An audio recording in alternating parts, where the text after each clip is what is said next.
Here today to the DSD panel. My name is Dr. David Robinson. I'm editor-in-chief of Positive Feedback Online. Some of you who have been following our panels over the years know that for about 3 years now we've been providing, roughly every 6 months at various audio shows, an update on the latest and greatest in what's happening with DSD. Just a quick summary because we have a good set of panelists and I really want to get on to them and also have an opportunity for you to be asking your questions. DSD, as you know, is the underlying format that was transported by SACD back in the day. It has now been successfully decoupled from the days of optical delivery. We now have DSD as a downloadable format. Over the last couple of years, I've been bringing you up to date on the various steps that a number of really creative and very gifted people have been working together to produce, many of whom are right here on this panel. The good news is that all the technical problems have been solved, and on top of that now, I think I pointed in June at Newport Beach that we would soon be seeing downloadable DSD. And I'm glad to say that that is reality now. And congratulations to us. Some of the people that you have on the panel here were involved in doing that.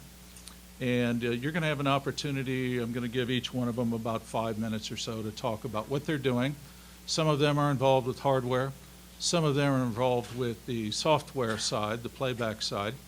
And then we have some people who are actually working with music labels and distribution, production work and the like. So each one of them is going to give you a different picture of what's going on. To get started, we have a presentation from our good friend Michael Bishop. I think most of you are familiar with him, the years with Telarc, the Telarc SACDs and the like. He wasn't able to be here, but he sent us a 3-minute message.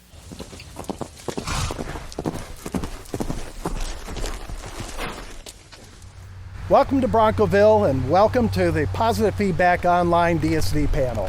I'm Michael Bishop, engineer and producer with 5-4 Productions, and I was hoping to be there with you in person today, but my schedule didn't allow it, so here's this videotape. My partner, Rob Friedrich, and I have both been recording DSD audio since about 1998. Almost every one of our projects that we did for Telarc Records and now with 5-4 Productions and all of our clients are DSD based, and we try to keep everything in pure DSD. We've been able to do that through all the years with the support, first of all, by Sony and Philips, of course, and now currently with Gus Skinnis of the Super Audio Group. Local guy right here and the best in the business. Recently, 5-4 Productions had the privilege of making the world's first 11.2 megahertz DSD recording. This was with Marty Perlman and the Boston Baroque Orchestra in Mechanics Hall in Worcester, Massachusetts. We had the support of Merging Technologies, and they supplied the Horus A to D converter that ran at 11.2 megahertz. That's the 256X system. And we also recorded at 2.8 megahertz standard DSD on the Sonoma workstation. Back at home after the session, our in-house Pure Mix expert, Ian Doby, struggled with the various versions of beta software that Merging Technologies was giving us, and he edited the 11.2 megahertz stereo and surround masters, all while Tom Moore, the producer of the session, edited the 2.8 megahertz recording session. So both of these were going on simultaneously. Ultimately, we had to deliver a 2.8 megahertz master to Linn Records for release on SACD. So for the time being, we've had to put the 11.2 megahertz master aside. We hope to get back to that master soon for its use somewhere in the near future. We're really happy to see Acoustic Sounds join the DSD marketplace with the availability of DSD downloads. They're joining Cookie Murenko's Blue Coast Records and Jared Sachs Channel Classics, as well as the other content providers that have been providing DSD downloads. And we're, in the meantime, making plans for the 5-4 Music Store and DSD downloads, as well as downloads in other high-res PCM formats. We recently partnered with John Sparrow of the Sparrow Consulting Group out of Atlanta, Georgia, And John is helping us further fine-tune the focus of our business, the focus of our marketing, and how we can best serve the end user. We're also happy to see the many manufacturers that have made DSD capable hardware, the DACs and the players and the software that's available to be able to play DSD content at home, so that the end user is now able to enjoy DSD content, hear it all the same way that we're hearing it in session. This has been a real breakthrough, and all of this participation has just helped make the whole experience great. Thank you for being here, and thank you for your intense interest in DSD audio. And a big thank you to all of the DSD content providers and the equipment manufacturers that have made the playback of DSD audio at home a real possibility. Best of luck with the rest of the panel discussion.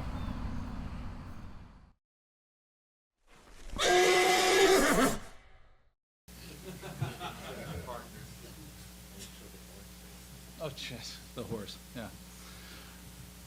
Andreas Koch is going to be sharing with us a brief presentation. Andreas?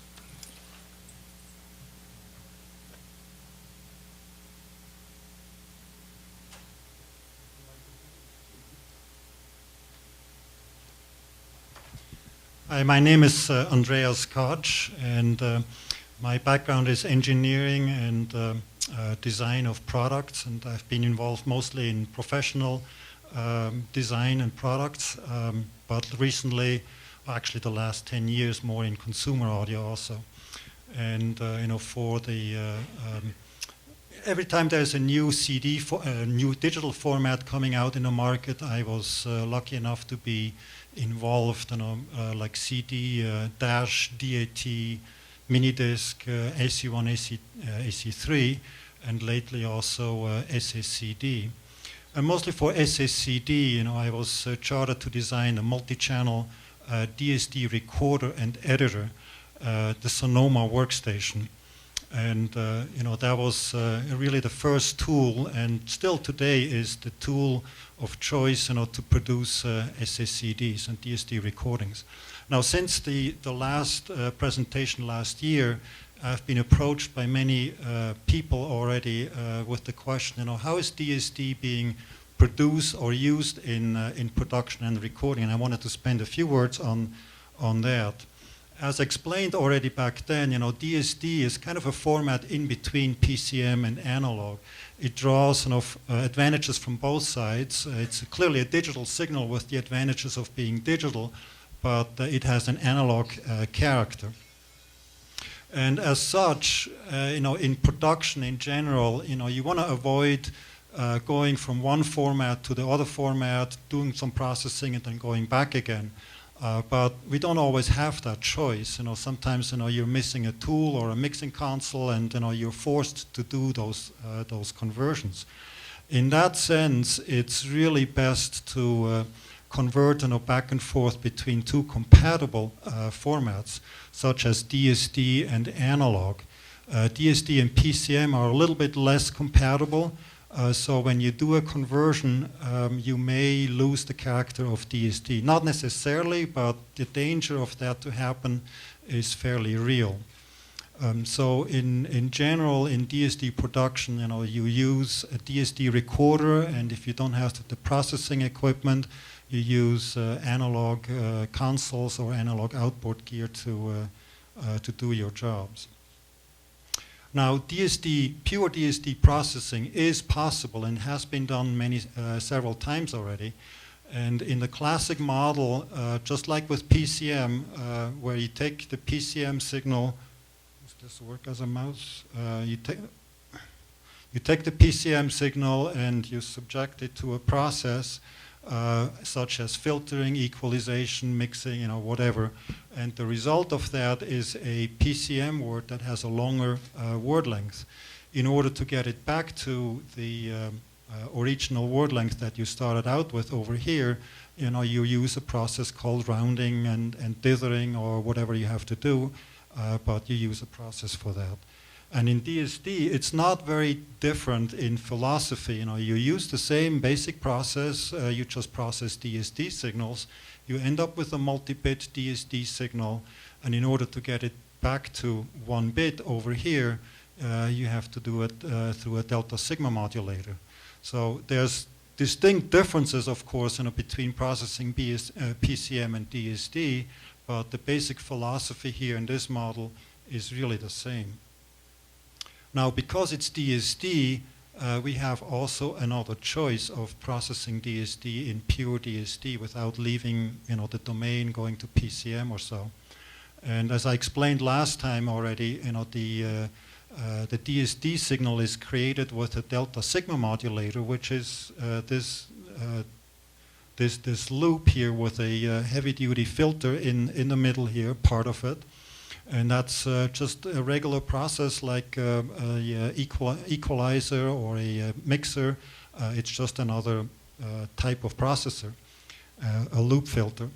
So we have a possibility, to make the process that you want to do, the mixing or the equalization, whatever you need to do in production, be part of the delta sigma modulator.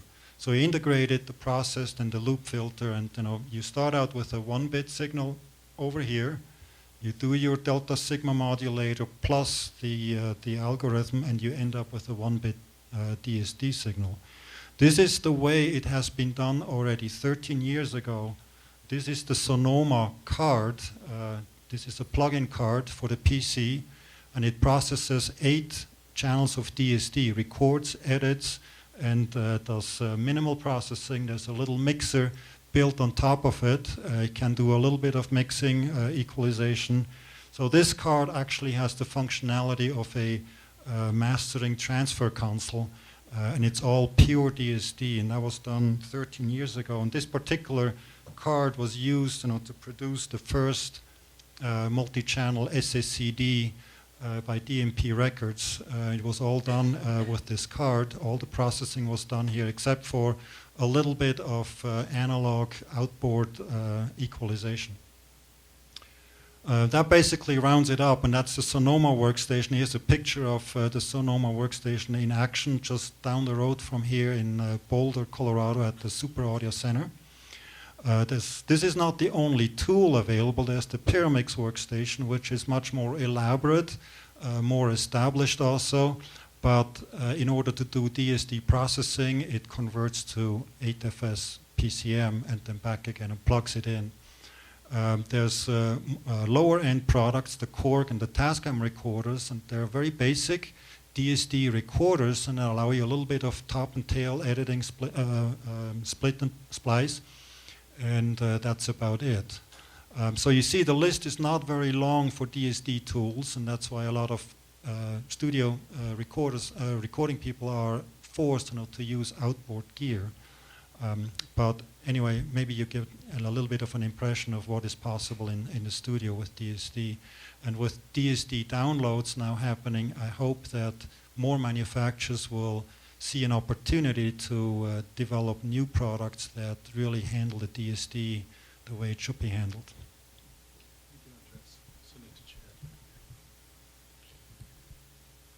Okay. Anyway, I'm just going to go over some notes just to make sure I don't forget anything. But what's that? Okay. My name is Chad Kassem, and I own Acoustic Sounds. We sell high-end audiophile LPs and SACDs, and just wanted to, now we're getting into, we have a new company called superhighres.com, and we started superhighres.com because of customers' demands. And people like David Robinson, who is a customer, and Jonathan Tinn, and all of our customers have been asking for, high res downloads, but they wanted them in DSD form. So, they've been asking us for that for years, and we've, thought about it, and it was like, wow, it was a whole lot to think about. I mean, we're very busy. We just started a record pressing plant, and we're busy doing a lot of things, but we knew it was serious, and there was a demand for it, and we wanted to fill that demand because, we're Acoustic Sounds is a music destination. It's a music store. You know, we want to offer all formats, and we want to offer music the way our customers want it. And although they had a DSD download site, a high-res download site, HD tracks, it's mostly just PCM. So everybody wanted DSD, so we're the first to offer mainstream major label titles in DSD. We're not the music police. We want to offer choices. If you like high-end PCM, we have it. If you want LPs, we have it. If enough people want cassettes, we'll make them. But, just kidding. We have standards. But but we're not trying to say that one is better than the other, but the consumer one is DSD, and that's what we're hanging our hat on that, and we're mostly focusing on that right now. Once we'll add high-end PCM as we go, and whatever y'all want. And it's just kind of good analogy is an ice cream store. Some people like vanilla, some people like chocolate. We'll offer it all. I think we're the only place you can buy a download, the software to use your download, the equipment to use your download, an SACD, an LP, and buy it now, one click of the button. Your download goes through the internet, and your equipment and your LPs are shipped that day. So, and we also, offer advice to people on how to use it. We want to make it real simple and be helpful. So, we are the world's largest. We have the world's largest of audiophile recordings, and I'd like to thank all of the support and feedback from all the customers that helped us, because this is totally something new, and we had a lot of support from everybody, the consumer, the people, the pro people in the industry, helping us, get this off. And it's so far it's off to a great start. So y'all were all right, and we're happy we did it. So we're excited. We're hoping to have about 500 more titles by the end of the year. And major label stuff, Uni and Sony, and the stuff, mostly popular music. Anyway, also we want to educate our customers on when we know where the source is, we're going to post it. Some stuff we're not going to know. Of course, if we don't know, we can't, list that. But if we know where the source is, how it came from, how it was made, we're going to try to be transparent on that. And we're also going to try to be a little more selective on, what we put up to begin with. And that's about it. After this seminar, we're going to have a demo right next door with some of the downloads we have. We're also going to give a free SACD sampler to anybody that comes. And like Michael Bishop said, it's all coming together. Like Sony coming out with the, all the equipment, and Mytek and all the other people that are coming out with the equipment to make it easier to download and play. And then all the software coming out, and all the different other labels that are offering this music in DSD and high res. Without the equipment or the ease to use it, you could have all the music in the world, and vice versa. It's all coming together at the same time. We're so lucky that everybody is coming together, the equipment, the manufacturing, the music, the labels.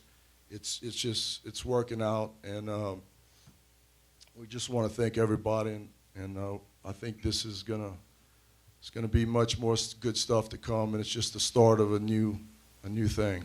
So.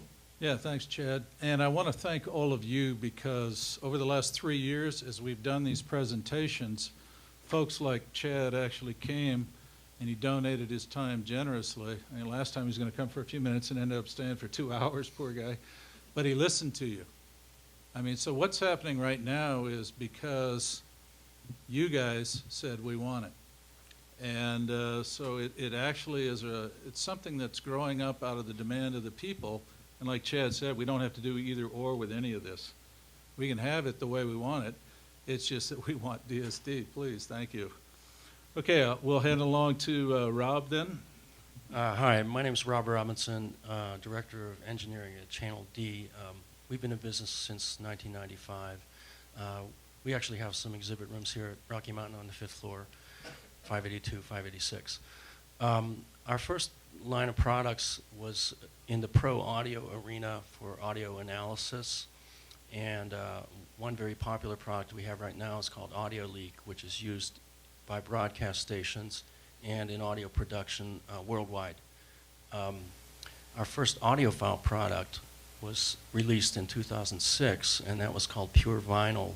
And actually, I'm a big vinyl file. This was when vinyl looked like it was really, really dead. The nails were in the coffin, but as everybody knows, that situation has changed. And that was also the first year we exhibited at Rocky Mountain Audio Fest in 2006, 7 years ago. So that makes this our 8th consecutive year exhibiting at Rocky Mountain Audio Fest. In 2010, we introduced a product called Pure Vinyl, which is a fairly popular player on the Macintosh platform. And in 2011, the next year, we were the first company to have DSD native playback in an audiophile player available for computer audio. That was at working with Andreas. They supplied us with the hardware to develop the software, and so we put that capability into Pure Music. And that was also the beginning of some of the standards are used for DSD transport. So that's my introduction, and I'll have more to say later. I'm Jan-Erik Persson from Opus 3 Records in Sweden. I started my company in 1976, and of course it was analog in those days. But it was not until I heard an SSCD in beginning of year 2000 that I switched to doing SSCD. Of course, that was 2.8 DSD. But quite recently, when I compared, I brought out my old analog masters and converted them into double DSD. That was the most positive shock I had in my later hi-fi life, because all of a sudden, all those things that we were talking about on our test record 1 in 1979 about depth of image, all of a sudden it's much, much better, even though DSD 2.8, that I call it, is very, very good. But of course, it's also because those masters, all what I recorded until year 2000 is made in Bloomline with a stereo microphone. And that has to do with the transient, because I wanted to capture the transient in the same time in both channels. And that's one of the big, big advantages with DSD. And that gets even better in double DSD. And you can find us on dsdfile.com, where we download only so far our analog tapes, which have those dimensions that really matters. Okay. One more time, that's DSD file, singular, dsdfile.com. Okay, I'm John Siau from Benchmark Media Systems, and this is a really exciting time, I think, in audio. I've been I've had a passion for audio for many years, and have been designing. I'm Director of Engineering and Vice President of Benchmark Media Systems, and we manufacture D to A converters, A to D converters, and now power amplifiers. We also make microphone preamplifiers. So I've been, for the last 20 years, involved in the design of preamplifiers, converters, all of the benchmark converters, the A to D converters, and D to A converters. The exciting thing is that I've watched things go from 16-bit. Actually, Benchmark's first converter was a 20-bit A to D converter, followed by a 20-bit D to A converter, and we made the progression from 48 kilohertz to 96 kilohertz and 192, and now we have the ability to play back DSD with our DAC2 product. And it's exciting to finally get to a point where the high-res formats that were available in the studio are now available for playback in the living room. And that's just, to me, a wonderfully exciting thing. It's been a frustration that I couldn't sit down in my living room and enjoy the same high-quality, high-resolution audio that we were hearing in the studio. So that's been exciting.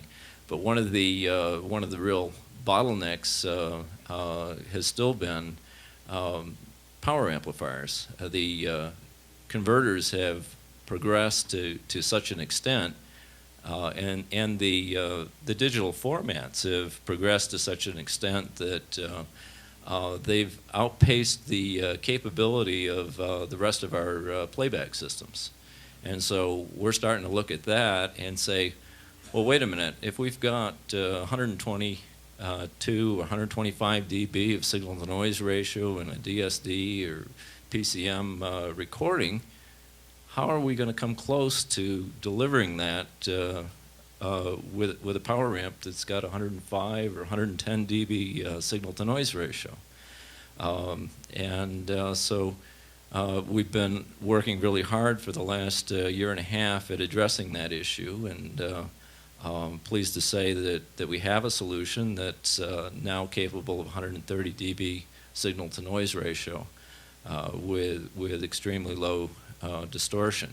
One of the things we addressed was the crossover distortion issue, and so there's lots of pieces in the chain that we have to be looking at. It's not just our digital format. The digital formats are important. It's important, but it's each piece in the chain. It's the D to A converter. It's the power amp, and ultimately it's the speakers. And still we're left with that as being a major weak link in the chain. But it's exciting to see piece by piece these pieces of the signal chain starting to bring more lifelike audio to the living room, and that's I'm just thoroughly enjoying what's been happening in the last few years. And we have the new power amp here playing in room 1000. If anybody's interested in coming on up and taking a listen, it's a lot of fun to experience it. Thanks, John.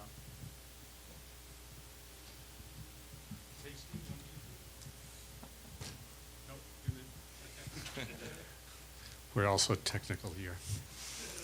I'm Jared Sachs, Channel Classics Records. Channel Classics is the name of the street I lived on in Amsterdam, Holland. I'm a Bostonian, but got a job playing in an orchestra for 15 years in Europe, and in the end in Holland. I met this Dutch girl, and I figured, can't do much better than that, I better stick around, which I did. It's now 38 years later. I played indeed in orchestras and started a hobby of making recordings. And in 1990, started Channel Classics. Liked it a lot better than playing in an orchestra. Just being my own boss, I guess. Being able to accept my own incompetence. In 2000, Philips asked me to help them to implement and to be a beta tester for the DSD. I immediately jumped on it and spent 3 grueling years working with Pyramix and getting it to work. And from the first day, multi-channel, stereo, hybrid CDs. Philips sent me all over the world promoting it. Every time the man would get up, could have been you, and say, how do I convince my wife to put the 5 speakers in the room? We didn't we? It never worked. So it's been a wonderful trip, and we're still at the beginning stages, right? A year and a half ago, I already had my download site for PCMs. And a year and a half ago, I said, let's go for it. And I put my complete DSD catalog. So maybe some of you know it from Channel Classics. And since about half a year now, starting putting the multi-channel now that we have players that will also be able to accept it. So it's exciting. And the next step for me is to make it possible that other DSD labels can also take part. So in a couple of weeks, 2 or 3 weeks, a new site, I call it indeed a shopping mall of sort of aggregating all the labels I've been talking to, and everyone's very excited. If you record in DSD or DXD even, it's a site where everybody has their own part of it. It's a sort of co-op. It's called nativedsd.com and beyond. And beyond is very obvious. We're really at the beginning of something, and a lot's going to happen in the coming years. And it's very, and most important, it'll be DSF, so with all metadata. Working with a couple of people who are around here to make it all compatible with all the players, and something that's come from you. You've got to make sure it happens. So we're making it hopefully into a standard, and it's exciting. Thank you. Excuse me, Jared. One thing on that, just to make sure everyone got the URL, that's nativedsd.com. Okay. Hi, I'm Matt Ashland with JRiver. We make Media Center. Hopefully a few of you are familiar with it. By show of hands, anyone use JRiver? Oh, yeah. Okay, well I won't, I hope a couple of you like it too, at least. So for us, we want to build a tool that's, you've got these just legends in the industry up here saying, hey, well, we're going to provide this. We think it's great. Guys from the studio and guys from labels and now in hardware manufacturers saying, we can support this. And our job is to make the tool kind of where the rubber meets the road, the thing you're going to be staring at when you use your DSD files. And, our job is just to make sure all the formats work and all of the hardware works. And there's a little bit of alphabet soup with it, but I don't even need to go into it because it's really not your problem, it's our problem. And it's a great time to get DSD because you can enjoy it today with a PCM only DAC and later get a DSD DAC, or you can bitstream it and use a DSD DAC and it's DSD direct. And a new trick we've added recently is the ability to take even your PCM or an MP3 or FLAC or anything and play it as DSD, so like a real-time conversion. And the argument for that, and I won't say it's good or bad, the argument that what we've heard from DAC makers is conceivably certain DAC chips could do a better job with DSD than they could with PCMs, and maybe the computer could do a better job converting it because it just has so much power compared to what the firmware has. Other news for us on this front is, I don't know if we have a Mac version, and it does all the same DSD goodness. It's a little, ASIO is a common way to send DSD on Windows, and on Mac you really only use DOP. Just, again, this is the alphabet soup, but it works on Windows and Mac, and we're also starting on a Linux version. It's not great, but that's coming. So hopefully next panel will be able to say it. That works. That works. Thank you. I'm Michal Jurewicz, and I'm founder of Mytek Digital. We traditionally make professional audio converters. That's what I've done since 1995. My first project with DSD happened around the early 2000s when we were working on the same project as Andreas' work, which was the SACD project, basically providing prototype tools for Sony to launch the Super Audio CD. And that's when I became familiar with DSD technology and kind of like it ever since, particularly because of its sound. We came to RMAF in 2011 for the first time with our small half rack economically priced DAC, which basically in which we decided to include DSD, and that was a huge success. People noticed and liked the feature very much. Currently, we are working on a number of professional converters to further support the format into the future, and just wanted to mention the zeitgeist of DSD in relation to what happened in early 2000. The core DSD technology was developed then. It was the first wave. It was mostly done using expensive hardware because the computers were too slow at that time to really deal with it properly. And now we find ourselves 10 years later with much better computer hardware and generally more capable hardware to support DSD, and more things are possible today that there were then, and that all results in better quality of DSD, higher speeds of DSD, but also affordability. It is we are now we have a booth next to the entrance where we are showing a tape transfer done with our professional converter, which is an 8-channel double-speed DSD converter connected to a small laptop with a native software capable of recording and playing back that double DSD. That wasn't really possible 10 years ago. So we're going to continue building more converters to support both recording and playback of DSD, and they very likely include high-speed DSD such as 256, and 128 is available today. Thank you. My name is George Klissarov. I am the founder of exaSound Audio Design.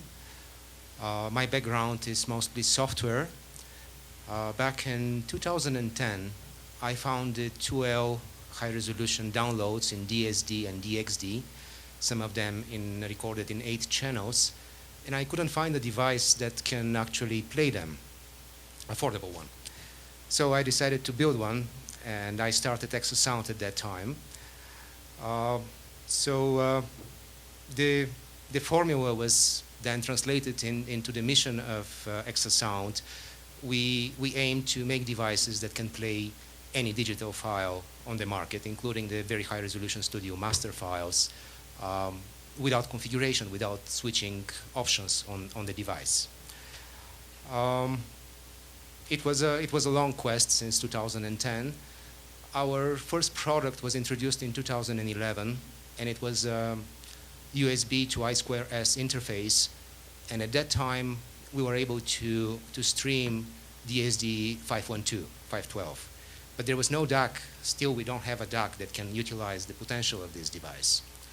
At later point, somewhere in 2012, we introduced our first commercial DAC, doing the XD, the top sampling rate that is practical and usable at this time in PCM, but DSD was still a bit hard to achieve. And finally, in August of 2012, we were able to introduce DSD-capable device that can do double DSD, DSD 128. Then 2013 was a very important year for us. In February, we managed to introduce on the market consumer-oriented, affordable device that can do DSD 256. And later, back in July, we raised the top sampling rate to 12.3 megahertz, which is again DSD 256, but this time based on the 48 kilohertz PCM multiple. And finally, back in September, so September 24th, just a few weeks ago, we were so excited to introduce an 8-channel device that can do 8 channels of DSD 256. And we are showing it on the 5th floor, room 505. Please come and visit us to experience the multi-channel DSD experience and eventually DSD 256. We have one recording that we can show.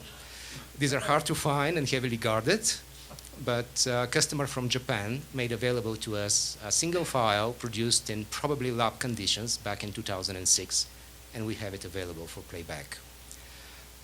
It was a long quest to put these devices on the market, and we believe we were the first to introduce DSD 256, something that you can buy actually and take into your living room for a 30-day risk-free trial. And we are very excited that more recordings are coming our way, and we hope that soon we'll be able to enjoy more recordings done natively at that high resolution. Thank you.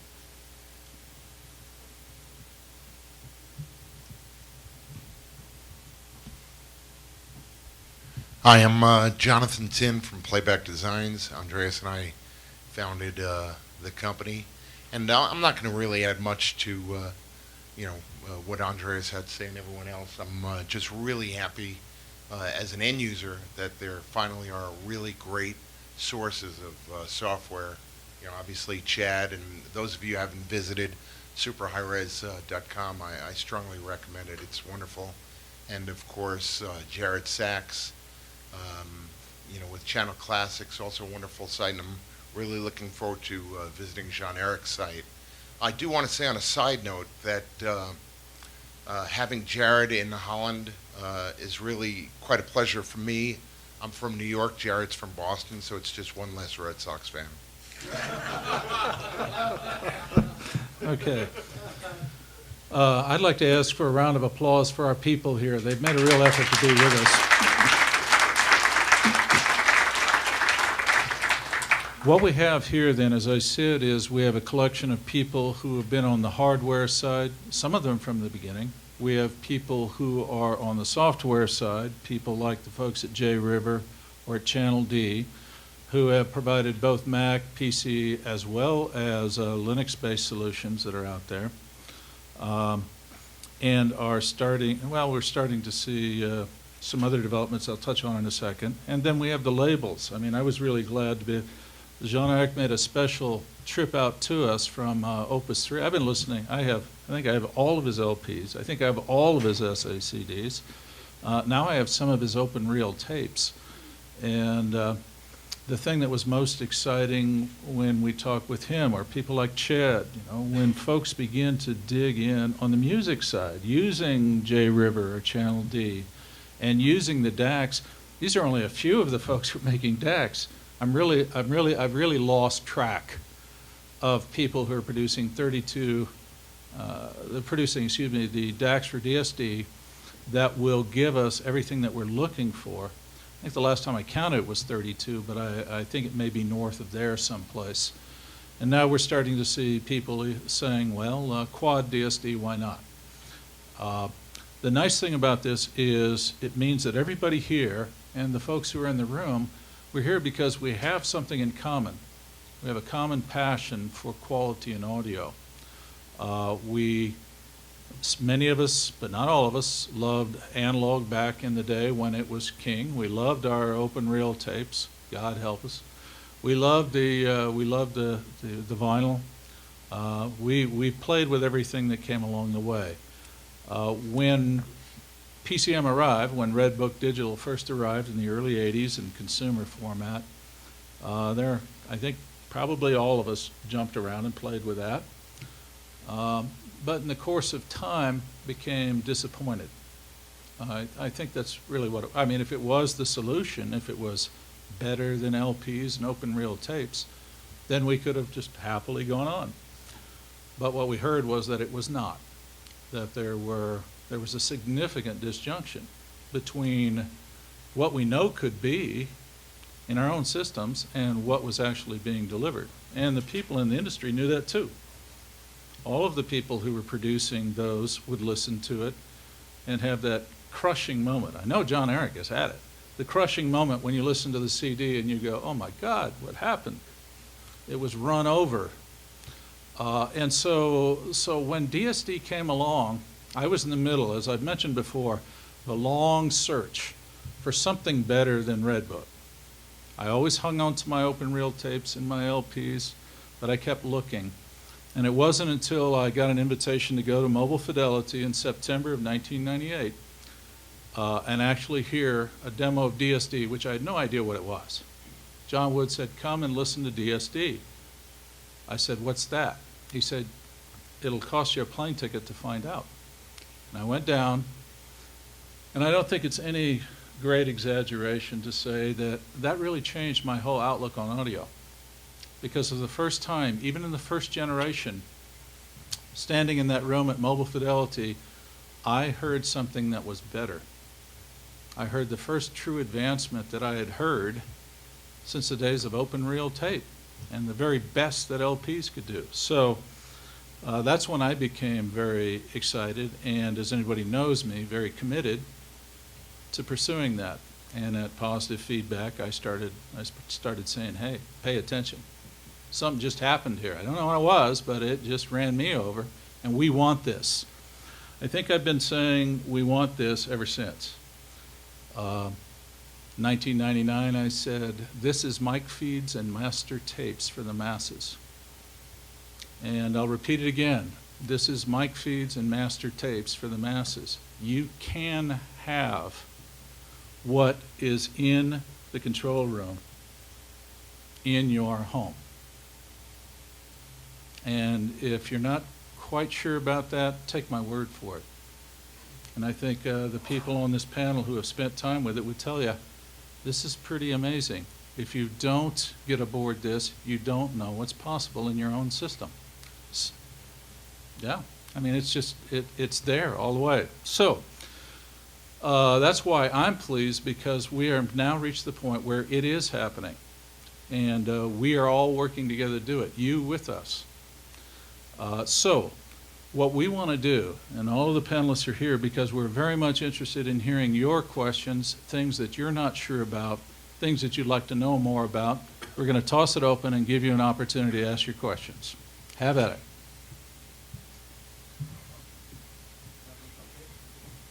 Yeah. No questions? We're going to go out for beer. Okay? Okay. Questions, sir? So I got introduced to exaCDs in 2000, and I was in my 20s. Now I was listening to the classical and jazz and the pop music. Right. And the problem was that none of my peers could relate to the exaCD experience because none of the music they listened to was there. And one reason was that exaCD kind of shoehorned himself into the audiophile type of music, which is wonderful, with almost absence of the pop music. And I believe Sony was the only one that was kind of trying to push the pop music in the very beginning with the you know, Michael Jackson and Beyonce and all that, and then it's kind of died off, and nobody else I think picked it up. Maybe Universal did little things, and always the one thing I was always hearing is that, you know, DSD was very hard to mix. Besides, you know, that the public was not interested in multi-channel. But my question is that going to change? Will you be able to master in this DSD and mix and match multiple channel and without having to go to PCM? And is there a possibility that DSD can be made for more mass consumption in multi-channel as well? Because I believe a lot of pop music will be excellent in multi-channel, not just the you know, classical and jazz. Right. Okay. Thank you. Yeah, as I explained in my little slideshow here, you know, there are tools available that allow you to produce in DSD. They are limited, and you know, the best way is to combine DSD recording with outboard analog mixing. That's probably like most of the SSCDs have been produced. There are also PCM recorders, but you know, there are problems with that, and you have to be very careful with how you use those.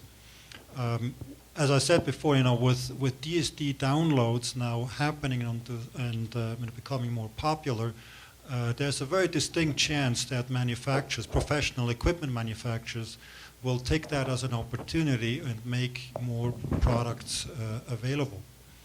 And you know, that's now the bottleneck. You know, it used to be the DACs, the consumer DACs in your consumer room that were just not DSD capable. We fixed that, and then, you know, the next bottleneck was no no content available. And the people here on the panel fixed that. And now, of course, the next bottleneck is the production equipment in the studio. And we'll fix that. It's one step at a time. Right. That's a very important question. As a matter of fact, ironically, there were several of us who were talking about that before the meeting today, because it's clearly the major bottleneck that is left in the process. What we would like to do is we would like to have production tools that are DSD, they're optimized for DSD, and that handle the challenges of a DSD stream intelligently, and do not do the kinds of things that other tool sets simply do. I mean, there are shortcuts you can do. And that's been one of the problems. I'll make this point. With a lot of SACDs over the years, people would say, I don't get it. I heard an SACD and it wasn't that great. Gee, my PCM stuff sounds as good as that. In many cases, it was a PCM. You were listening either to a PCM source or you were listening to somebody who took something and ran it through a tool console that was PCM. You were hearing PCM. It just happened to be transported by SACD. So we need to fix that. And we, the people, all the folks here, are committed to making that last and final fix, which will allow us to finally start hearing the full possibilities of DSD. Because we've got the glimpse of how good this could be. It could be a lot better than we have right now, and we're very excited to pursue that. That's probably the next 12 months or so, and we'll keep you in the loop on that, okay? I wanna just add 2 words on the multi-track pop and rock production. You asked about that. I'm somewhat familiar with it, working with a lot of studios, basically providing equipment for them. It is very typical today to actually do analog mixing. A lot of especially major records with larger budget are typically recorded on a multi-track. In majority of cases, it's Pro Tools, PCM system, and then mixed analog on an analog console with analog outboard gear down to analog or whatever the final master is. And there is you can use the same principle with DSD very easily. You just replace the Pro Tools system with a multi-track DSD machine, which in this case could be a computer with, for example, our converters stacked up for, let's say, 48 channels, record your channels, and then mix it in analog domain. And it would be a very easy transition for a lot of engineers out there. Mm-hmm. A lot of records are made like this way. The less the productions on a smaller budget, whatever is done at somebody's house, without support of major label, is often mixed in the box, which basically means that the computer is used for down mixing and processing, but that's not the way that major records are made today. Mm-hmm. Mm-hmm. Okay. Yes, sir. How can I help you? Well, I'm trying to get a better feel for where all this content is coming from. You said you can have mic feeds and master tapes in your living room, but hasn't all the content sort of been shifted away from that, degraded in some way? I mean, is there going to be mainstream major label stuff? The Rolling Stones. Yeah, there's going to be the Stones soon. Mm-hmm. And it's going to be done. It was already mastered properly. Gus Guinness did the work. He's from Boulder, here in town, trying to get him to move to Kansas. But is there going to be mainstream commercially produced stuff that's coming to your website? Yeah, that's what we're working with Sony and Universal Music, the Rolling Stones, Creedence Clearwater. The Doors are on. We'll get to the Doors soon. It's on SACD now, but we're working. I mean, ABCO called us. They would like to be a part of our website, and we're working on the details now. They transferred all from their analog master tapes to DSD. Gus helped them with it, and they're so excited to now be able to, because all their SACDs are out of print and going for big bucks, they want to participate on our website. So, you know, the other guy asked some questions. Not every SACD is awesome, you know what I mean? Mastering, and everybody's so worried and, you know, about the numbers. Is it 192, double DSD, quadruple DSD, all this, you know, stuff, and it's like, first of all, it's the recording, and then it's the mastering, and you know, I mean, I can play you CDs they'll blow you away. I mean, CD really wasn't the problem. I mean, of course, high res is better than CD, but you know, it's that they, you know, the loudness stuff, they just made them so compressed. So you know, not all SACDs were awesome. And we will try to, when we know, like all our SACDs, you know, 99.9% of the time is any time we put out an SACD, we use the original master tape. And I've got pictures of it. You know, I don't know, there's other people that reissue stuff, and, you know, I don't know what they use. I know what I use. And so we're going to go back through the major label stuff, and we're going to try to upgrade and remaster some of it. And we will try to be transparent on what source and how it was done. And that's what our goal is. Okay, sir, you had a question? Yeah, could you give a quick definition of double DSD and quad DSD? And then as a follow-up, I think maybe it was George who mentioned the higher sampling rates in his products. And are we ever going to reach a point where we've got a sampling rate that we say this is good enough for any possible audio use? I think a higher sampling rate almost represents, in a very real sense, a different format. So as a consumer, I'm just a little worried about obsolescence, I guess. The higher sampler rate is analog. But talk about all this. Well, I have a comment on that, and just let me make an analogy. You know, more horsepower is always better in the car, but there comes a point where you've got nothing but an engine, and the thing is completely out of control or undrivable, or no space for the passenger. We're at a point where it's the rest of the system right now that's the inhibitor. It's the weak point is not the 2x DSD or the 96K PCM many times. The weak point is often the rest of the playback system or the content itself.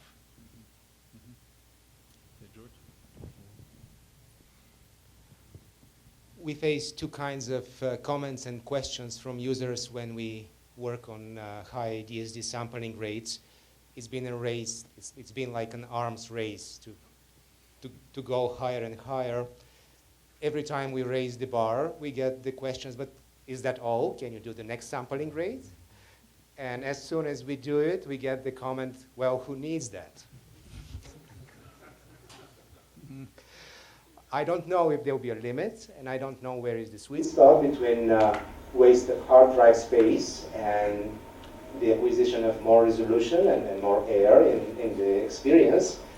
But definitely trying to go for higher sampling rates is more meaningful than other magical ways of trying to improve the sound, like harmonizer stones, let's say. So there is some substance behind this quest. We are doing this on purpose, and we hope to bring more realism and more natural sounds. And eventually there'll be the point where we reach we see the application of the law of diminishing returns, but we don't know where is this. Mm-hmm. I just want to comment on the technical side of it. There is Dustin here from Sabre, manufacturer of Sabre, and I want to mention this product because they were able to push the technology to the point that we could actually make this 256 DSD practical, and you really wouldn't know if it's worth doing that or not until you do it.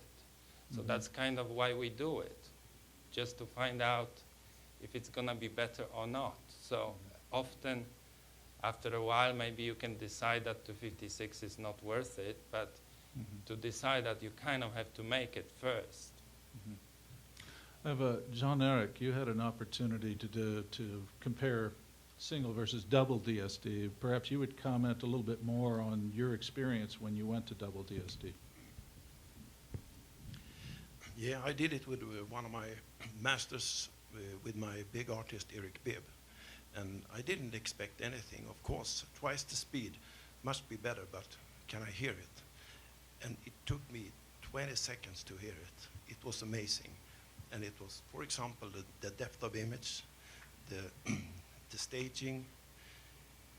It was incredible, really.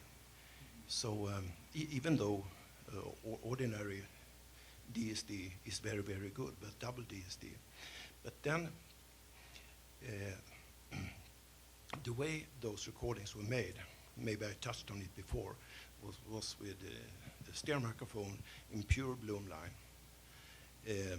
And there you have a lot of information that you most of the time don't have in a studio recording. When you actually it's kind of a mixed monosources. Okay, there's a lot of reverbs today that is very, very good, but it takes some special recordings to really show this. And I'm really looking forward what you said about going even higher.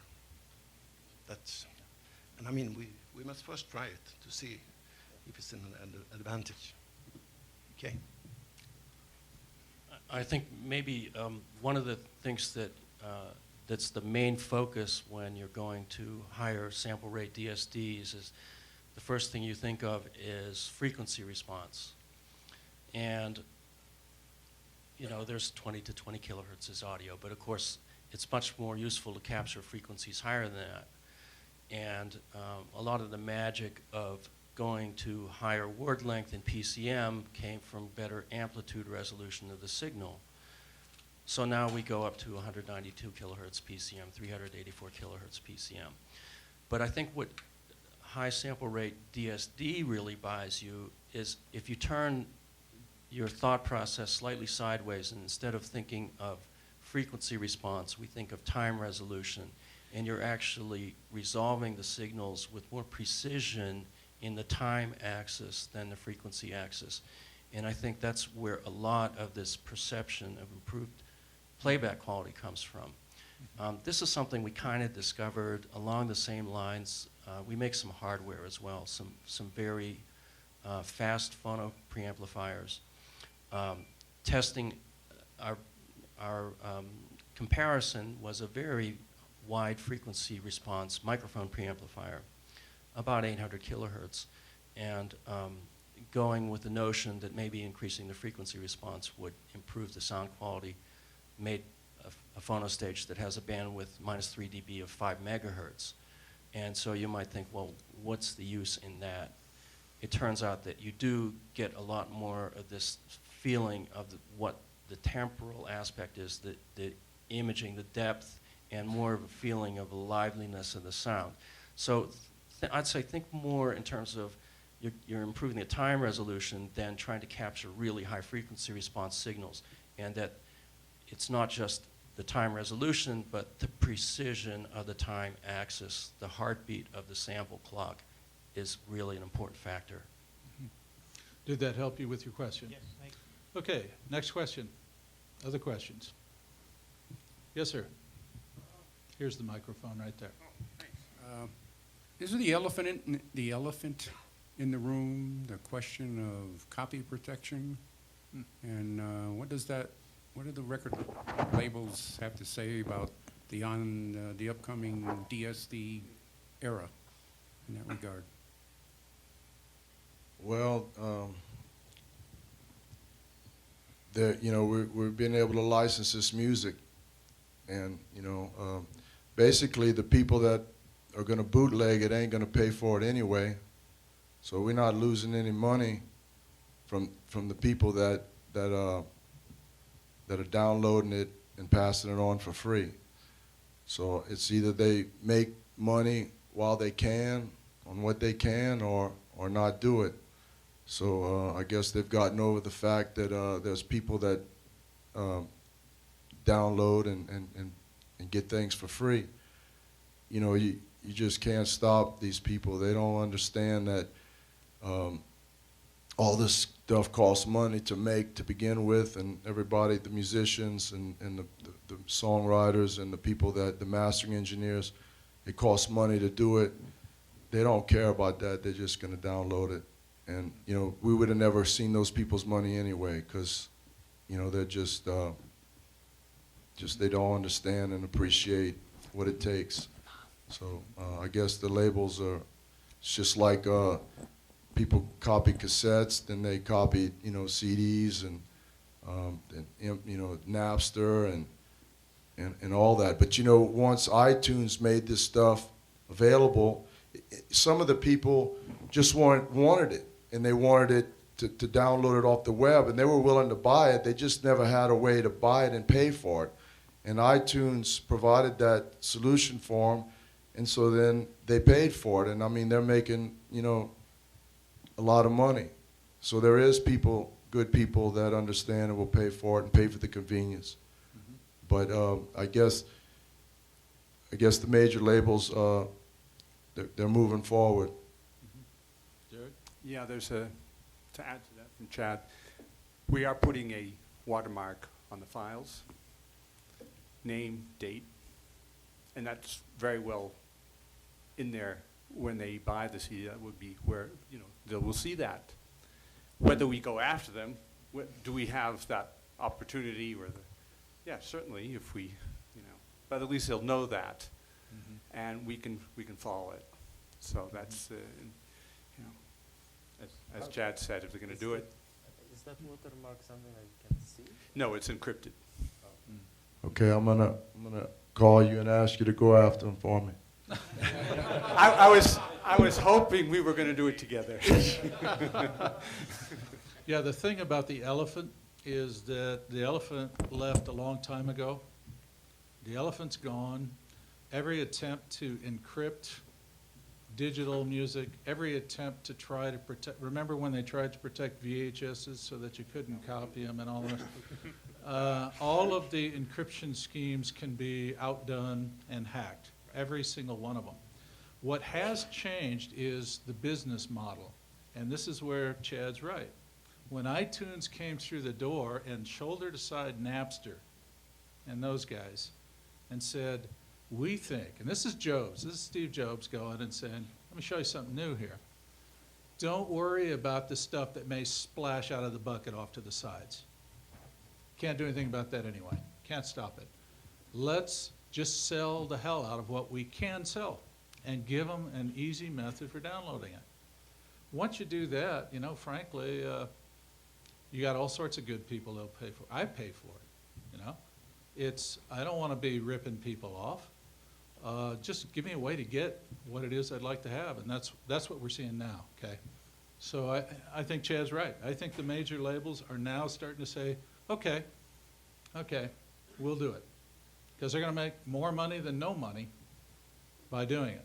That's for sure. Let's see. We had a question over here first, sir. It was actually just a comment on the copyright hit. The iTunes model worked very well because the iPod was connected to it. So they control the playback. But why not have a player? There we go. Sorry. The iTunes model worked very well because they actually sold it, but they also controlled the playback. Right. And they could prevent, basically, you from copying files from your friend's computer. Right. Now, with the DSD, there's an opportunity. How many players, actually, like JRiver, can play the DSD? Why can't they put in some kind of thing that would authenticate it and stop the playback at the source? Because you've only got a few players, or software players, that can actually create it and send it to the DACs. So you could stop it right there. by looking at that watermark. It's not. You're going to give me nightmares. You know, it's Just saying. It's tempting to think, oh, we can just put our finger in the dam and we'll solve this problem. And certainly a lot of money's been spent trying.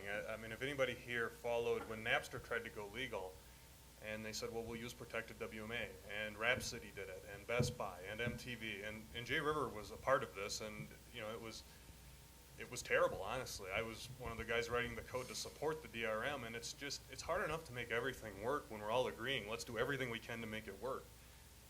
The DRM is sort of saying, well, we're going to intentionally make it not work sometimes, and then it has to be a totally black box, so if it doesn't work, we can't help you figure out why, because then the secret would be gone.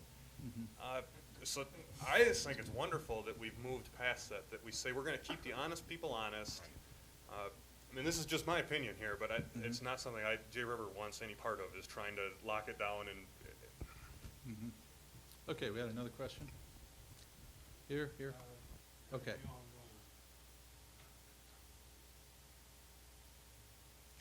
As we all know, there's some controversy between which is better, PCM, DSD.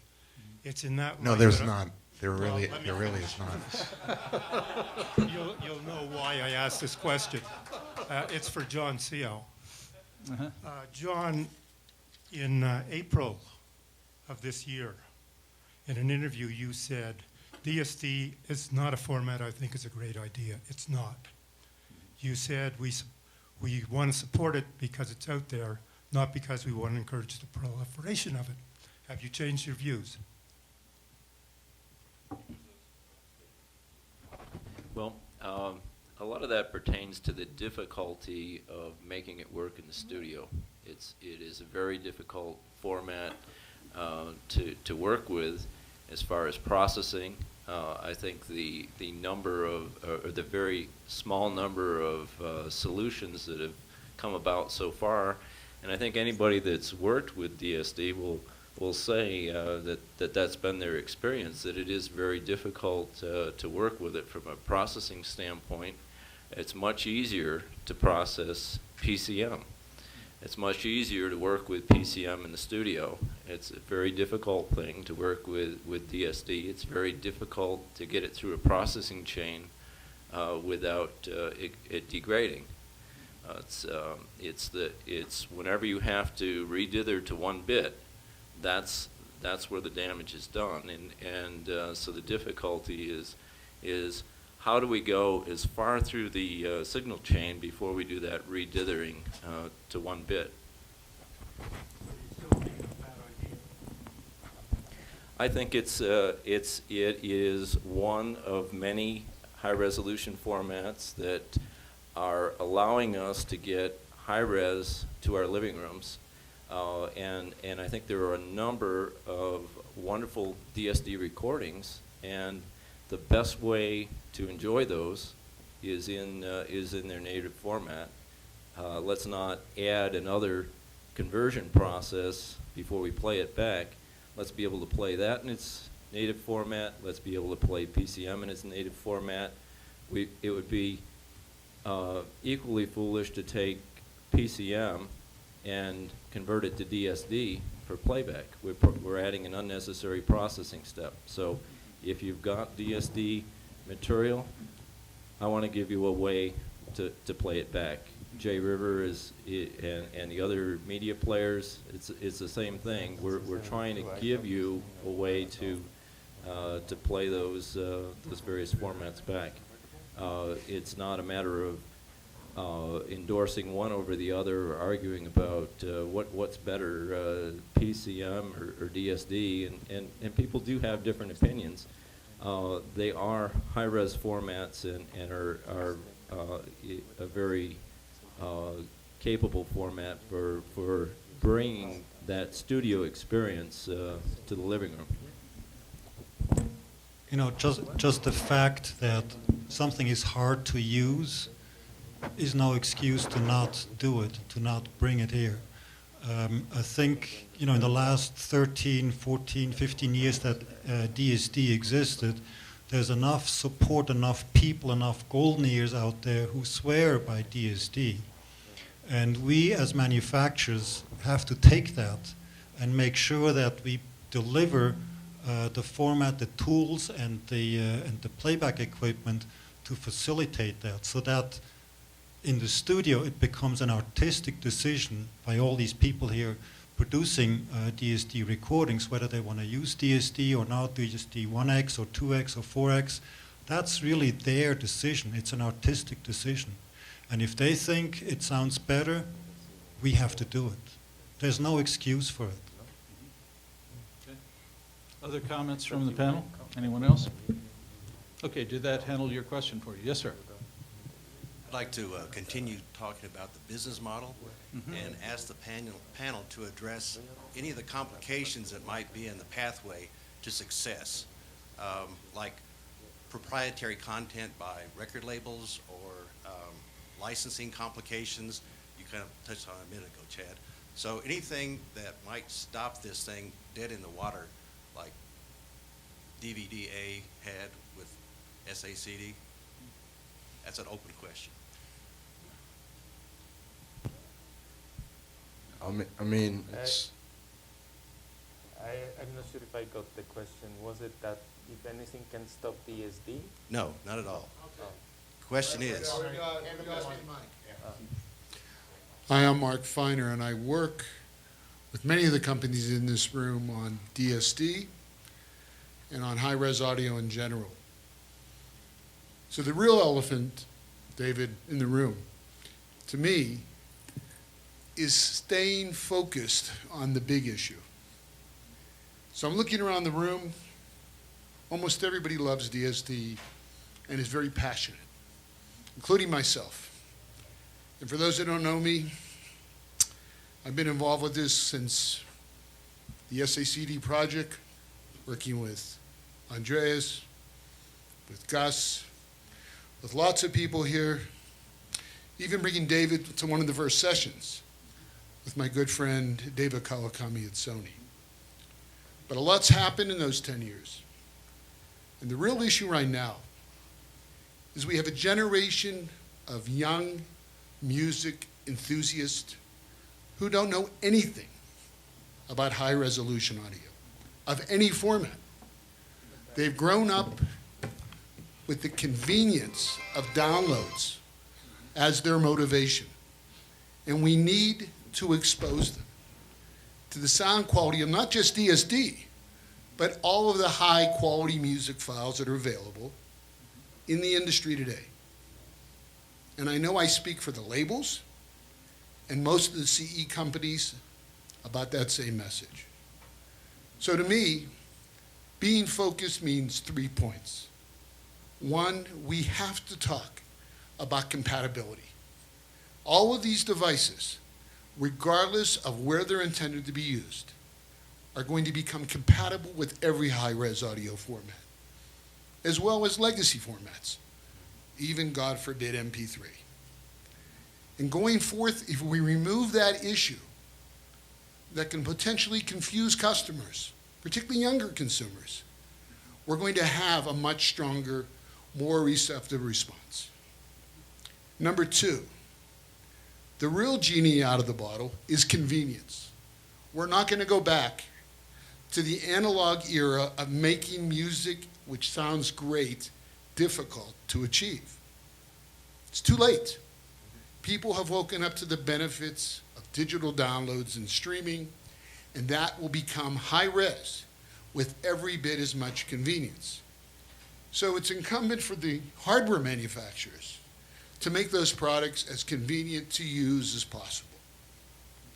And last, I think the best point of this entire panel is we have to keep bringing great content to these people. Mainstream music content, not just great audiophile recordings, but Daft Punk, popular artists today, in variety of formats, and make certain they have a chance to sample and learn about how good this sounds. If we do that, we have a chance.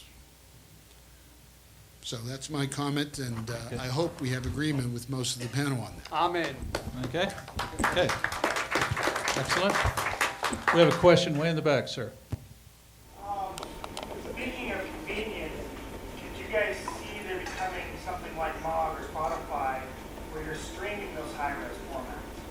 the proliferation of fiber, with proliferation of fiber and some of the other formats, kind of like, I don't know if you guys have seen like Google Fiber bringing gigabit to the home. Could you see something like MOG or Spotify happening with those high-res formats? You know, one thing I would say right off the bat, and then I'll let the panel respond to that as they see fit, is that I think video is driving that channel. I've got a strong background in IT for a very long time now, and I can tell you that audio is not what is really pushing gigabit. It's video doing that. And so video on demand, video being distributed to the heartland in all sorts of formats and types and all the rest of this is what's putting a superhighway system into place.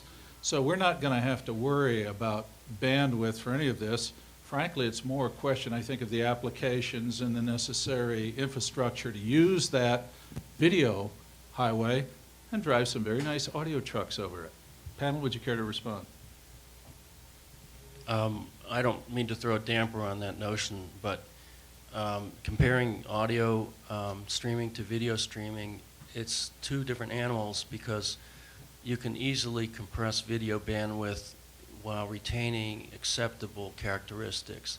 And I'm not talking comparing compressed video to MP3, which we know kind of sucks, but compressed video can look really good as anybody that's used Netflix. And I can't say that I'm really a video connoisseur, but I do enjoy the content on Netflix. And when I do see the compression artifacts, it doesn't bother me that much because it doesn't happen that often. On the other hand, taking audio and compressing audio is very difficult to do, especially when we're talking about a format that is designed to be pristine and true to the original. And to be able to put that into a container that streams easily seems like it's going to be a difficult task. I'd just like to comment on this. I don't think there's a technical limitation to streaming today really high quality, at least lossless.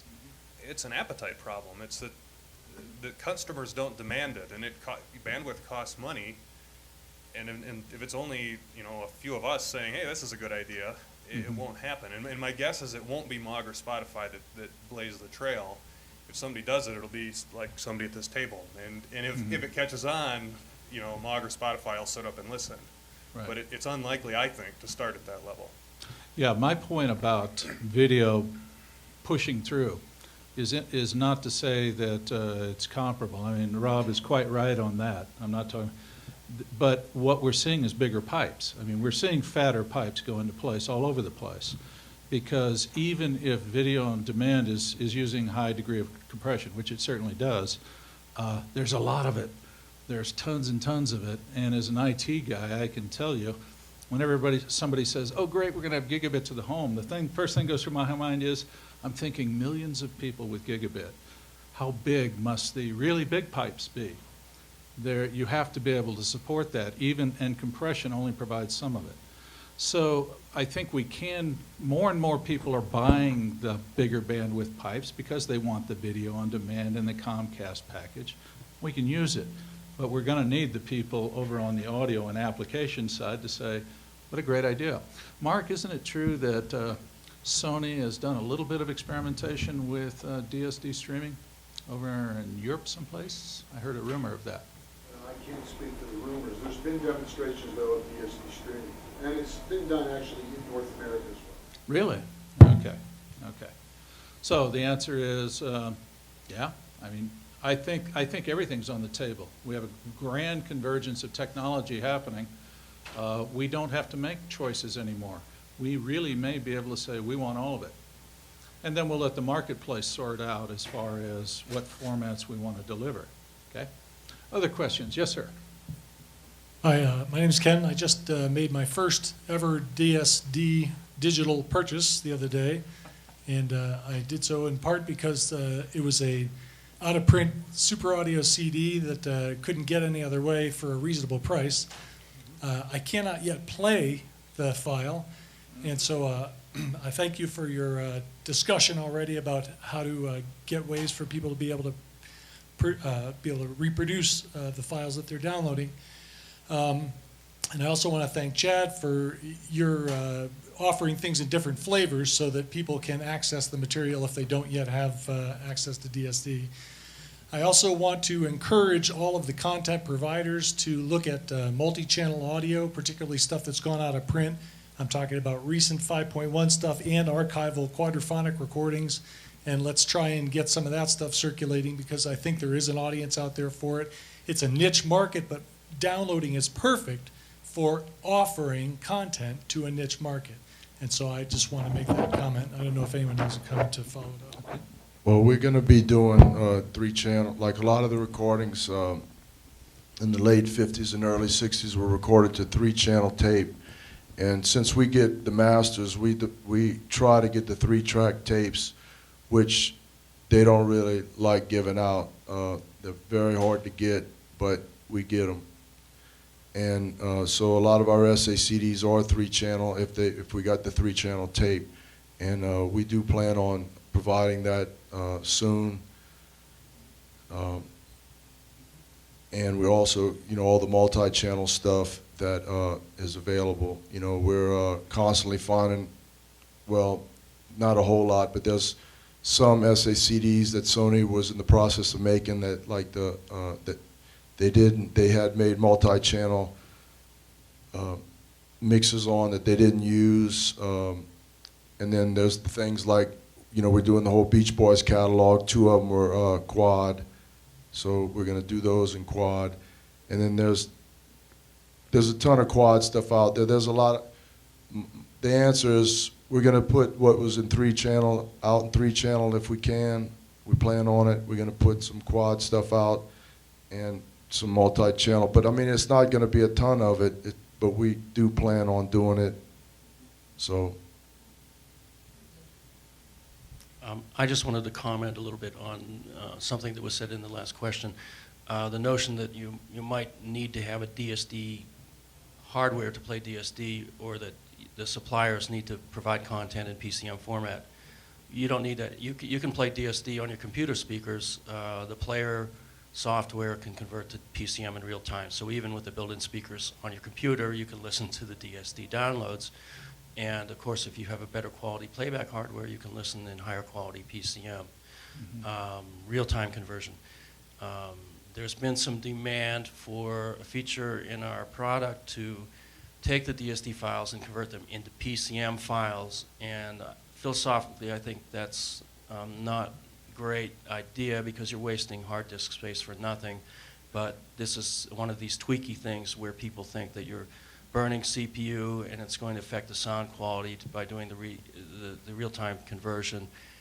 It's not so much about PCU consumption, it's about the way you manage the CPU consumption. So that's not a big deal. So I think there's nothing really stopping anyone from just getting the DSD versions right now and doing that.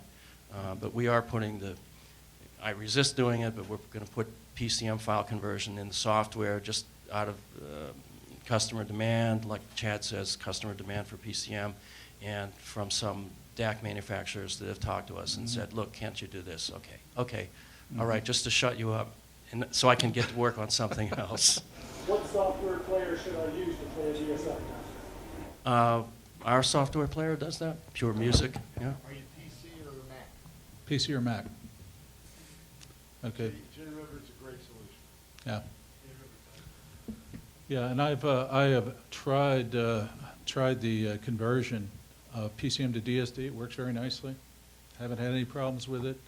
And so you can actually take your PCM files and convert them to DSD if you want to. Well, both ways. No, there is a converter that will work from PCM to DSD as well. So I think we don't have any real problems here. Just to clarify, I think that, the idea of when I'm purchasing music, I'm looking for the highest resolution possible, even if I can't, let's say I don't have a DSD player.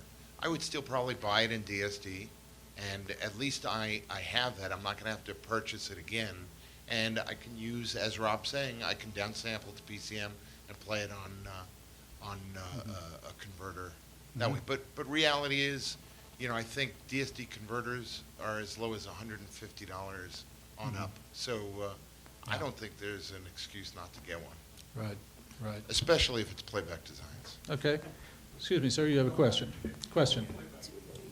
Yeah, my question's pretty fundamental. I'm just wondering, do you think there will be a next follow-on universal high-resolution audio standard, the follow-on to the Redbook CD, and will, if yes, is DSD a strong candidate for that? From everything I've heard the panel say, it seems like it should be. It's got scalability and its data rates, number of channels, the downloadable aspect of it. It has a lot of features, but for this high-resolution format, whatever it's going to be successful, I think it does need to be one standard. You can't have, well, I mean, you can, but if you have FLAC and PCM and DSD and this and that, then I don't think it's going to be embraced by the masses or even necessarily the studios, which I guess is an interrelated thing. Have we ever killed a format? That's video. It's true. It's video. But an audio format, I don't think we ever killed one.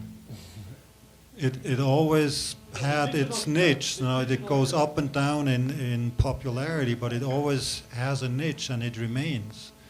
And you know, that says that basically the selection of the format is an artistic decision by the producer or the musician, the artist, and you know, we have to respect that. Excuse me, Jared, you were saying something? Well, the Philips, the digital cassette mini disc. Oh yeah, the MD, yeah, and DCC. They had a very short life. Yeah, the DCC also had a very short life. Well, think about analog tape. I mean, how many of us or our parents had, you know, tape machines, reel-to-reels, and they virtually disappeared, but you know, guess what? But these are Still happen. transports. That's right. That's right. Yeah, yeah. That's a good point. Yeah, excuse me. Yes, John? Yeah, they're all dying. Well, I think the name of the game is being able to play the whole alphabet soup, as Matt said, of different formats. If you look at what happened in video, when I started as an electrical engineer, I worked for CBS Television in the research lab, and at that time, all video production in the United States was NTSC. Now, there are so many different video formats, and it doesn't matter which video format is going into your TV set just plays it. And that's what the consumer wants, is whatever audio format I have, my phone just plays it, my car just plays it, my living room system just plays it, my bedroom system just plays it, and my whole house system just plays it. Whatever it is, I can stream it. It's got to all become transparent to the consumer. The consumer does not want to worry about what format's coming down the pipe.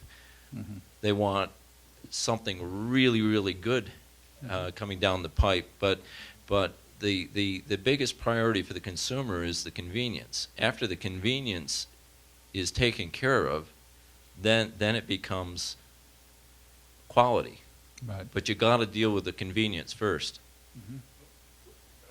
Wouldn't it be nice to have a good DAC for in the car, since you spend 50% of your time there? But I haven't seen any development in that yet. Well, the Astel and Kern AK120, I've taken that along with me. They did an upgrade to it that allows it to play DSD, and so I've listened to some through that. Now it's an in-between solution. Astel and Kern is going to be coming out in the near future with a native DSD player, about fit in the palm of your hand, give you 192 gigs of SD storage space, and plays remarkably well. I mean, I plug that into my BMW, and then I can be really indifferent about those really crappy traffic jams that I'm in, because I'm listening to music that sounds better than anything that I heard in my car before. So I think we're going to see it happening. There's a mass. I'm not even at liberty to tell you some of the things that I know about that are already underdeveloped right now. I'm being a very good boy, and I'm not even going to hint at them. What I'm going to tell you is that inside the next 6 months, we're going to see more and more of this because of the logic. Mark Feiner is correct. The logic of where the marketplace is going and the business model thereof is quite clear now. I mean, there is no doubt that downloadable is going to take the lion's share of the payload of this. And as you saw, Sony just recently jumped right back in with their new music servers, and they're saying, okay, so we'll, hey, DSD, great, it was our idea, you know, that sort of thing going on. They're finally getting back in, and I'm just glad to see it. When CEA came out and officially said, the Consumer Electronics Association, you know, 2014 is going to be the year of HRA, high-resolution audio, we actually have the entire industry officially saying, we're doing HRA. They have come to recognize it as an enormous opportunity, okay? We've already tapped out compressed, crunchy, crappy music. I mean, that's tapped. The untapped market is the really great stuff. And carry it around just like my kid. Be able to give my kid something that will change his way of perceiving music, and yet it'll function very much like he's used to, okay? This is great. I got my daughter, I got my son, they're listening to great music, and the next thing you know, they may be listening to Miles Davis and DSD. Then they have something to really get excited about. And that's what we want. So I don't think there's any either or. There used to be because of the costs, data payload, processing, storage, all of this. We don't have that anymore. And so if we get in there, and like Chad says, what do you want? I'm your man. If you want it, I got some standards, but if you want it and it's good stuff, I'll give it to you. And then we'll let the market sort it out. I mean, I'm not in this to try beat people around the head. I like DSD big time. Do I think it's it? Yeah, I think it's it. That's real direct. You want to ask? Because I've done the work. I know. But I can't repeat my experience for every person I run into, and I'm not going to stop and argue with every person I come into. It's just, hey, try it for yourself, because you can do it now. Go out there and download it. Try it. If you like 192.24, great, because that's out there too. Does that make sense? I mean, if we can get beyond either or and realize we're into the world of both and now, we're going to be fine. Okay, other questions? Down to the last few minutes. Yes, sir. So, in almost any audio system today, we're going to have a situation where, hold on for a second. On any audio system today, we're going to have a situation where there's still going to be band splitting with real speakers somewhere, you know, crossovers as an example. Mm-hmm. In addition, we might talk about bass management systems, any number of things that some of which people here will agree with or disagree with, and just like we do in everything else. When you're in DSD, there's an assumption that you have essentially you're one step removed from converting that to an analog signal to a power amplifier on a per channel basis. Right. So it seems to me that one of the things that has been ignored here is that that's fine if we decide that the only kind of crossover we're going to have is going to be some kind of presumably passive or analog crossover. If it's a digital crossover, a DSP-based crossover, which I spend a lot of time with, right, then DSD is a very, very inconvenient format. And the first thing I'm going to do is I'm going to, in some method, turn it into a PCM signal. Right. So that's something that all of you have kind of, you know, skirted the issue, but that is certainly one disadvantage of a bitstream type of technology.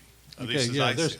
There are only so many issues that we can hit, so we're not skirting anything. We just can't hit all the issues. No, but that's a significant one for at least how some audio systems are changing today. You know, let me just address this by asking the audience a question. How many of you guys out there, in a show of hands, are using DSP crossovers? 2. Well, actually several. You guys don't count.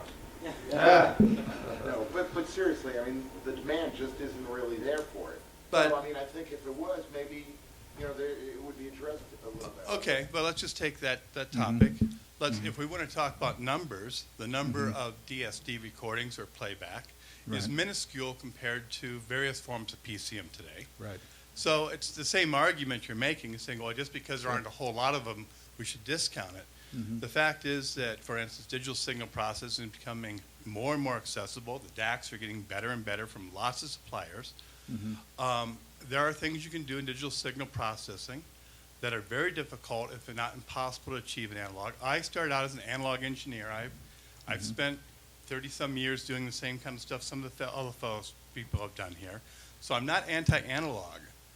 I have a patent on a phono preamp, so I mean, that was all analog. Right. My point is that is a difference, and it's an important difference because sometimes the content as it comes from the media is not quite ready for the transducers. We don't have full-range transducers that work through the whole audio range well. They tend to be split up into tweeters and woofers and mid-range and so forth. And there's things we can do. I mean, line arrays, we can actually adjust every single element of a line array if we want and make a line array something different than just a tall speaker. I mean, there's a lot of reasons we might consider it as an alternative. And I'm not suggesting it's the only method, but it's an important one to consider.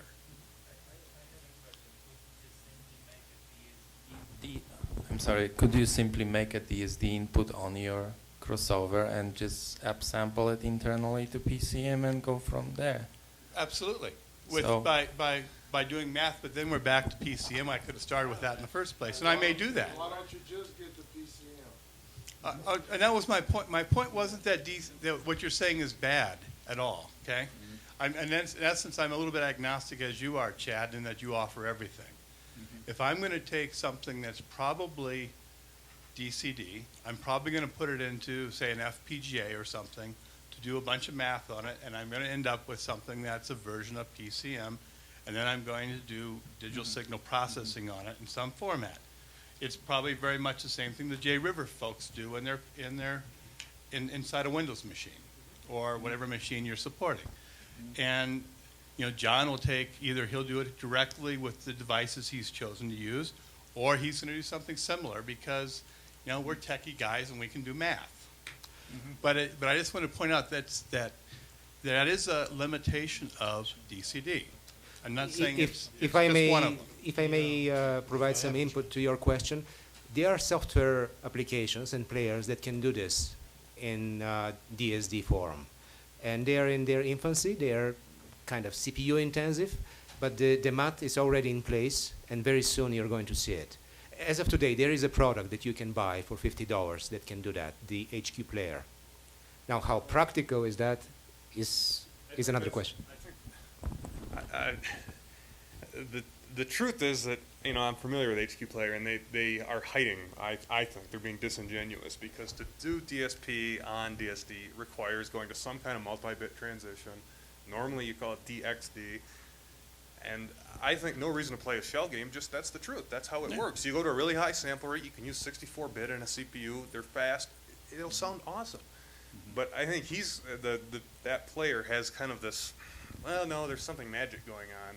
And everyone keeps saying, well, explain it, because it doesn't, physics doesn't seem to work with it. And he just says, oh, it's magic, trust me. So I was skeptical. You know, so we don't know, we can't confirm that, because today I've heard the opposite opinion, that actually processing is done in a multi-bit representation of DSD. So anyway, there is work going on in this direction. Okay. But you know, I'm going to have Andreas talk for a second. We have one question in the back. Just one quick comment. You know, digital crossovers have a problem in general with high-resolution audio. Not because it's DSD or PCM. It's true for both formats. The higher the sample rate, the more difficult it is to design a digital crossover. And you know, DSD is maybe a little bit more difficult because it's, again, different in terms of processing, but it can all be done. There's no impossibility involved in there. It can be done.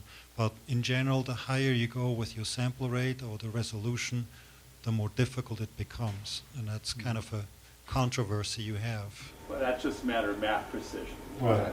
After all, you're going to have poles very close to the circle. Right. At the risk of stomping on anything, because I'm really enjoying the conversation myself, I thought I saw one other question. Was there one more question somewhere in the back? Okay.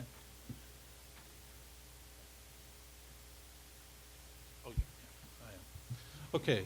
If not, then I really want to do a couple of things. One was I want to remind everybody about the DSD demonstration that's going right next door a few minutes after this session in the Bluebell. It's the Bluebell room? In the Bluebell room, Gus Skinnis is going to be there. He's going to have DSD download files. They're going to be playing them. You'll have an opportunity to hear it for yourself.